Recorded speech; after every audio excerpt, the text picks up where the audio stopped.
வந்தோ பார்வதி என்னை பிரிந்து 12 வருட காலம் நீ தவம் இருந்ததுனால ஏங்கி தவம் இருந்ததுனால எனக்கு ஏகாம்பர ஈஸ்வரர் என்று எனக்கு ஒரு பெயர்.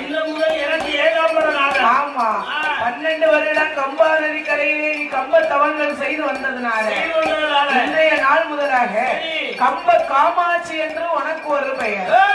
அதனாலே நீ இருக்கக்கூடிய இந்த கம்பா நதி கரையானது காஞ்சிபுரமாகவே வழங்கப்பட்டு அதுல காஞ்சி காமாட்சியாகவும் ஏகாம்பர ஈஸ்வரராகவும் அமர்ந்து நாமல் அருள் பாதிக்க வேண்டுமே என்று ஆதிபராசக்தி அழைத்துக் கொண்டு தெரியுமா அறிவல்லி கைலாசம்